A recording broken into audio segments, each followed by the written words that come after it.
when thinking about how to write your essay, should you think about the topic of your essay first or the values you want to emphasize? That's a really great question. Now, Alex, how would you advise Alejandro to think about his college essays?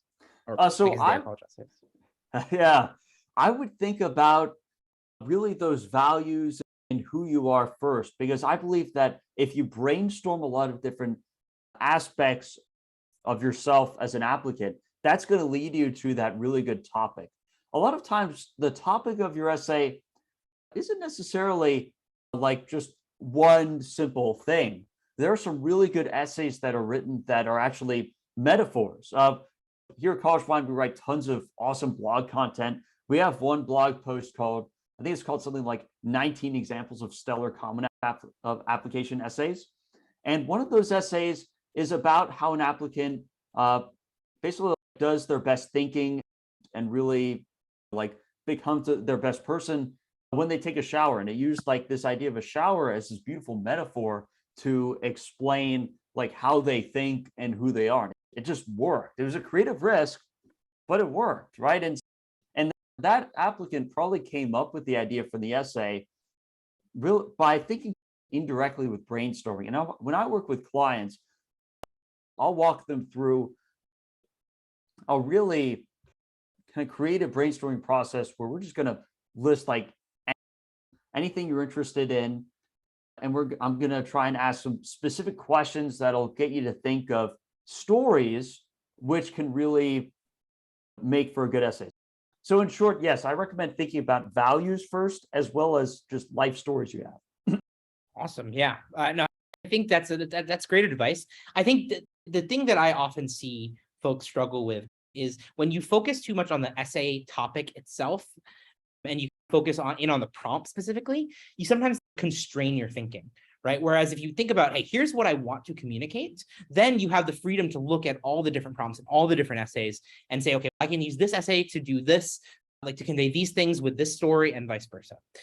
All right, next question is from Priyanka. What SAT score would help you with getting in? So I think it varies to some extent, but what I would say is for Georgetown, the range I like to think about is you want to be north of a 1480 to feel like you've got scores that will qualify you. And if you're north of a 1530 or a 1540, that's when you can start to feel like your SAT scores are going to be an asset to your application.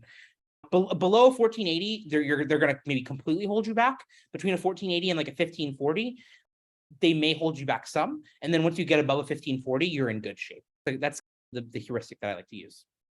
Okay, the next question we have here is from Vals. Does Georgetown offer academic merit scholarships for international students?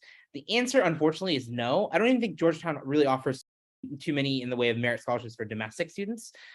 Yeah, that's important.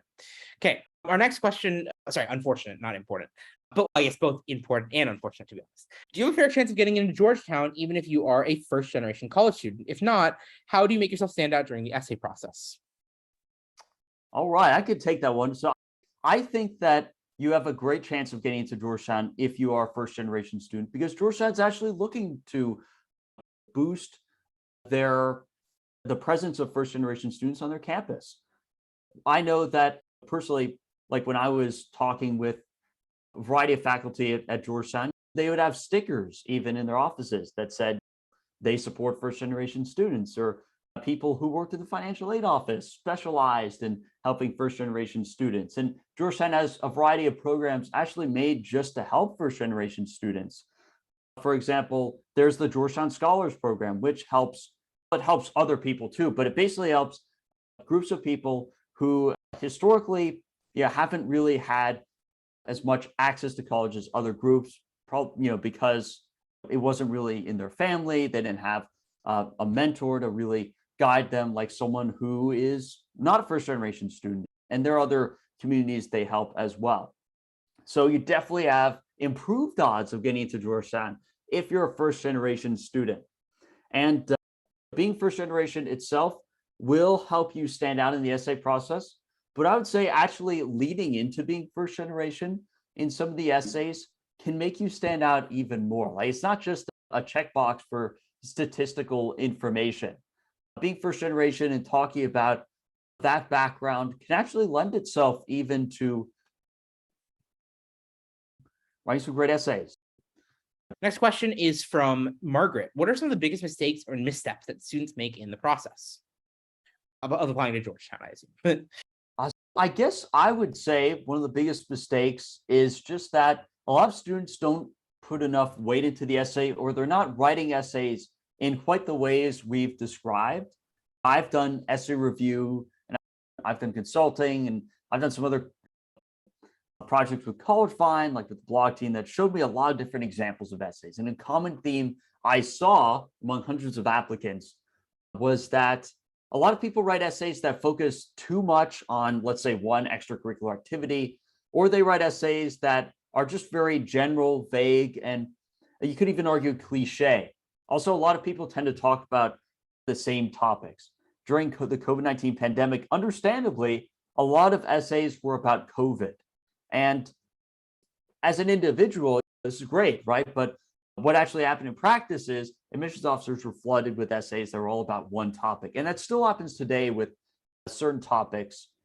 For example, writing about sports can be a very common topic. And you can write about common topics, but the important thing is to really do it in a unique way and to make your essays human and personal and story-like. And the best way to do that, I'd say, is just to look at examples of other really good essays. Yeah, at CollegeVine, we have a lot of blog posts that show just these awesome examples of essays. So I encourage you to check those out. And I believe that reading is the best way to improve your writing. But of course, as a consultant, I could help you tweak your essay as well. So that's one mistake.